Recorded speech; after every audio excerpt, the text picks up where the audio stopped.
All right, this is symbolic, and so are you. So we have threats against Coughlin 666, Veritas 48, and Dawa Films. Um, Three of the finest minds on YouTube. It's really a tragedy that Veritas 48 is going to be minimizing his presence on YouTube. He is the best apologist I have run across on YouTube, and a very fine mind, rigorous, good-natured. Uh, uh, it's in that sense it's a tragedy for the entire YouTube community. Um, but you know, what are you going to do when you're faced with threats against your family? I mean, you have to place your family first. So you know, we're gonna lose his presence, or it's going to be minimized, and that's a loss to everybody on YouTube. And other people are hanging in there. You know, this is absolutely ridiculous. All three of you guys, man. You know, contact the authorities for sure. You probably already have. This thin veneer of anonymity can be pierced immediately, you know, and it's this veneer of anonymity in the absence of perceived immediate consequences that causes the cowards to feel bold and emboldens them. But it's an illusion. The anonymity is an absolute illusion, so people can be reached. Just a little thought to humble some of these arrogant fools. I'm sorry to hear, Veritas, you'll be minimizing your presence. It's a real loss. I'll look for you on other venues. Coughlin, thank you for making your video, man. Uh, Really, it addressed a real core issue among the subset of atheists now who are acting incredibly irresponsibly and contrary to the philosophic tradition. Ali Dawa Films, what can I say, man? Your videos are great. I love how you're reforming your channel too. Bravo. Uh, I'll use that word. Bravo, man. Ole. Um, Going on to the general rudeness, we're just going to have to try to help these people mature. This is childish behavior. You know, the philosophical tradition goes back, well, it goes way back, but let's just pick Aristotle as a starting point, who first formulated syllogisms. Um, and of course, the Abrahamic religions also can trace monotheism back to Abraham. So, and they've combined logic and reason with monotheism. But in that sense, we're all children of Aristotle, and some of us are also simultaneously children of Abraham. The tradition of philosophy was preserved in the Islamic culture. There's been a lot of cross-pollination between the Christian world, the Muslim world, and the ancient Greek philosophical world. We all share that. It's civil discourse, and it's the roots of academia. And you know, for the subset of atheists who are being so rude and insulting, you know, philosophy is about asking questions, not about taking a closed stand and then just destructively tearing apart other people's arguments. It's about asking questions and learning to ask better and better and better questions. It's not even necessarily about finding answers, but the art of asking questions, questions that expand the mind and give us greater wisdom, greater understanding, and clearer thinking.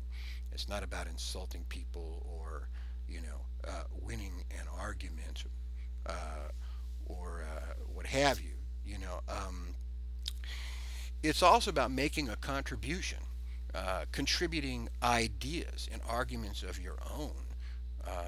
And that's the basis of the academic community, is the making of contributions, putting your own ideas, your own theories, your own arguments on the table for critical inspection and for critique, critical examination and critique, which you then have to be open-minded enough to consider, reflect upon, and then adjust your position, adjust your thoughts, and change and grow. That's what philosophy and the philosophic tradition and the academic traditions are about. It's not about just irresponsibly, you know, tearing down other people's arguments and you know, and contributing nothing. You got to put something on the table, you know. Um, As far as the DMCA's go, the false DMCA's, I really think a strategy I haven't heard yet, but I think people should consider is this. YouTube is owned by Google. I mean, we should buy one share of Google stock. That gives us ownership in the company, which means we can go to the shareholders meetings and we can voice our concerns, and then they as a company have to deal with it. I mean, it's great that we sign online petitions and do videos, critical of YouTube, but let's remember it's a corporation. It's concerned about money and it's concerned about what its shareholders, its owners think. So by buying shares in the company, we can then assert uh, the needs. So we will both be content providers and users as well as owners of the company. Capitalism does have some benefits. um, Ali, I'm gonna go a little. I saw your video where you mentioned you were of a Spanish background. I'm half Spanish descent, by the way. I was thinking about one of your prior videos where you mentioned the inner jihad, the inner struggle to control ourselves and our passions. And I was thinking of Spain, and I was thinking about the bullfight. Because think symbolically. Now, everybody out there, I'm not talking about whether bullfighting is right or wrong. I'm not talking about the moral right or wrongness of bullfighting or whether it's cruel or not. Obviously, it's cruel if you're a bull. But I'm talking symbolically about bullfighting. It seems like a great representation of the inner jihad. Here you have this animal, and what are we fighting in an inner jihad? We're fighting our own inner animal, our own inner bull, anger and passions. Uh, and the art of bullfighting, because it is an art, is to vanquish that animal with poise and grace in the face of death, in the face of being vanquished and overwhelmed by passion. So it really symbolically, I think, represents conquering conquering the inner jihad, conquering that particular battle. Um, I don't know. I mean, obviously, it's practiced in Spain and in the south of France as well. So I'm wondering. I haven't seen. I mean, I don't know, but I'm curious about the Islamic influence or the Islamic roots of bullfighting. I know that there are tiles in the old Minoan ruins from the Minoan culture, which I think was 12th century BC. Mosaics showing not really bullfights, but acrobats leaping over bulls. Very different though than the Spanish version of actually extinguishing the bull. So perhaps there's an Islamic influence on it. But it's you extinguish, the passions rise up and you extinguish, like the matador. You extinguish them. Now I don't know whether the inner animal can really be killed. I doubt it. It's part of our nature, human nature. But whenever the passions would rise, you would vanquish them and master them. Me, I seem to be better rather than killing the bull. I seem to be better at just sort of drugging it. That's another approach. Drug the bull. Not nearly so much poise, but it has its benefits. Yes, and I also read somewhere. I'm sorry about this terrible scholarship. I can't give you the references to where I read any of this stuff because I read it a long time. But I had read somewhere that the phrase "ole," which is called out at bullfights, that one possible derivation of that is Allah. So now I'm really curious about the Islamic either root or influence on of bullfighting. Um, what else do I have here?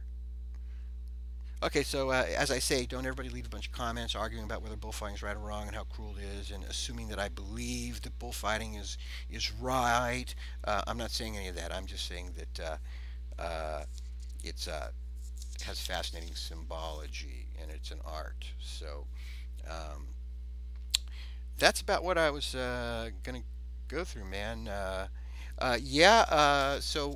Just sort of to go full cycle on this, we have atheists, Christians, and Muslims agreeing that people should be more civil on YouTube and certainly should not be making threats, for which there should be legal penalties. But we have atheists, Christians, and Muslims all agreeing. That leaves two possibilities. One, either we're correct, or two, it's the end times. Now, atheists will notice that they are forced to choose door number one, which is that we're right.